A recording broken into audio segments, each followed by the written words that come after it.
జనగామ జిల్లా రాజకీయాలు వేడెక్కాయి. జనగామ, స్టేషన్ ఘన్పూర్, పాలకుర్తి నియోజకవర్గాలు ఉన్నాయి. ప్రస్తుతం బీఆర్ఎస్ ఖాతాలో ఉన్న ఈ 3 నియోజకవర్గాల్లో ఆధిక్యం చాటడానికి హస్తం పార్టీ దృష్టి సారించింది. గెలుపు అభ్యర్థులను పోటీకి నిలిపింది. అసెంబ్లీ ఎన్నికల నేపథ్యంలో జనగామ జిల్లాపై దూరదర్శన్ అందిస్తున్న పోల్ పాయింట్. ప్రత్యేక రాష్ట్ర సాధన ఉద్యమానికి ఊతంగా నిలిచి ఘన చరిత్ర కలిగిన జిల్లా జనగామ జిల్లా. శ్రీమద్భాగవతమును రచించిన అలనాటి గొప్ప కవి బమ్మెర పోతన జనగామ జిల్లాలోని బొమ్మెర గ్రామంలో జన్మించారు. తెలంగాణ సాయుధ పోరాటంలో అమరుడైన తొలి యోధుడు దొడ్డి కొమరయ్య, తెలంగాణ రాష్ట్ర తొలి ఉప ముఖ్యమంత్రిగా పనిచేసిన తాటికొండ రాజయ్య ఈ జిల్లాకు చెందినవారు. సికింద్రాబాద్, కాజీపేట వెళ్ళు రైలు మార్గం, హైదరాబాద్ వరంగల్ ప్రధాన రహదారి ఈ జిల్లా మీదుగా వెళ్తాయి.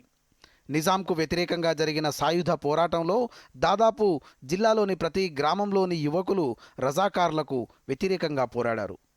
1948కి ముందు ప్రస్తుత జిల్లాలోని చాలా భాగం నల్గొండ జిల్లా పరిధిలో ఉండేది. అనంతరం ఉమ్మడి వరంగల్ జిల్లాలో అంతర్భాగంగా ఉండి 2016లో జిల్లాగా రూపొందింది జనగామ జిల్లా. పూర్వపు వరంగల్ జిల్లాకు చెందిన 10 పాత మండలాలు, నల్గొండ జిల్లాకు చెందిన గుండాల మండలంతో కలిపి 11 మండలాలతో ఈ జిల్లా ఏర్పడింది. జిల్లాలో సుమారు 6,95,000 మంది ఓటర్లున్నారు.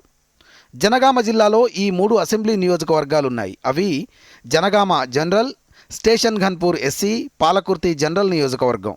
జనగామ నియోజకవర్గం చూసినట్లయితే 7 పదుల ఎన్నికల చరిత్ర కలిగిన నియోజకవర్గం. హైదరాబాద్ స్టేట్లో, ఉమ్మడి ఆంధ్రప్రదేశ్లో, ఇప్పుడు తెలంగాణ రాష్ట్రంలో ప్రత్యేక ప్రాధాన్యత కలిగి ఉంది. నియోజకవర్గాల పునర్విభజన, జిల్లాల పునర్వ్యవస్థీకరణ వంటి అనేక రాజకీయ, సామాజిక మార్పులకు సాక్షిగా ఉన్న ఈ శాసనసభ నియోజకవర్గం ఇటు జనగామ, అటు సిద్దిపేట జిల్లాలలో విస్తరించి ఉంది.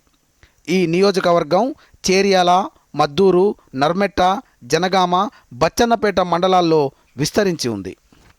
1952లో ఈ నియోజకవర్గం ఏర్పడగా మొదటగా పీడీఎఫ్ పార్టీ నుండి సయ్యద్ అఖ్తర్ హుస్సేన్ శాసనసభ్యుడిగా ఎన్నికయ్యారు. ఇప్పటి వరకు ఈ నియోజకవర్గంలో 15 సార్లు ఎన్నికలు జరగ్గా పీడీఎఫ్ నుండి 2, కాంగ్రెస్ నుండి 8 మంది, టీడీపీ నుంచి 1, సిపిఎం నుండి 2, బీఆర్ఎస్ నుండి 2, స్వతంత్రులుగా ఒక అభ్యర్థి విజయం సాధించి ఈ నియోజకవర్గం శాసనసభ్యులుగా కొనసాగారు. ఇప్పుడు 16వ ఎన్నికలకు ఈ నియోజకవర్గం సిద్ధమవుతోంది. ఈ నియోజకవర్గంలో బీఆర్ఎస్ తరపున ఎమ్మెల్సీ పల్లా రాజేశ్వర్ రెడ్డి బరిలో ఉన్నారు. సిట్టింగ్ ఎమ్మెల్యే ముత్తిరెడ్డి యాదగిరి రెడ్డికి నచ్చజెప్పిన బీఆర్ఎస్ వర్కింగ్ ప్రెసిడెంట్ కేటీఆర్ ఈ స్థానం టికెట్ను పల్లాకు కేటాయించారు. భారతీయ జనతా పార్టీ నుండి ఆరుట్ల దశమంతరెడ్డి, కాంగ్రెస్ నుండి మాజీ శాసనసభ్యుడు కొమ్మూరి ప్రతాప్ రెడ్డి ఇక్కడ బరిలో ఉన్నారు. 3 అభ్యర్థులు తమ పార్టీ మేనిఫెస్టోలోని సంక్షేమ పథకాలను ప్రజలకు వివరిస్తూ ప్రచారం చేస్తున్నారు. ఇక 2వ నియోజకవర్గం స్టేషన్ ఘన్పూర్. స్టేషన్ ఘన్పూర్ శాసనసభ నియోజకవర్గం 1952లో ఆవిర్భవించింది. ఇప్పటి వరకు 13 పర్యాయాలు సాధారణ, 2 సార్లు ఉప ఎన్నికలు జరిగాయి. తెలంగాణ ఉద్యమానికి కేంద్ర బిందువుగా నిలిచిన ఈ నియోజకవర్గం నుంచి పలువురు ప్రముఖులు రాజకీయాల్లో వెలుగొందారు. 1952 నుండి 72 వరకు జనరల్గా ఉన్న ఈ స్థానం 1978 నుంచి ఎస్సీ నియోజకవర్గంగా మారింది. ఈ నియోజకవర్గంలో జాఫర్గఢ్, రఘునాథపల్లి, లింగాల ఘన్పూర్, స్టేషన్ ఘన్పూర్, ధర్మసాగర్ మండలాలు ఉన్నాయి.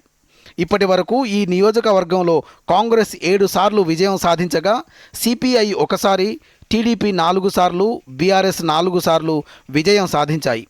ప్రస్తుత ఎన్నికల్లో బీఆర్ఎస్ నుండి మాజీ ఉప ముఖ్యమంత్రి ఎమ్మెల్సీ కడియం శ్రీహరి పోటీలో ఉండగా కాంగ్రెస్ నుండి సింగపురం ఇందిరా, బీజేపీ నుండి మాజీ మంత్రి గుండె విజయరామారావు తమ అదృష్టాన్ని పరీక్షించుకుంటున్నారు.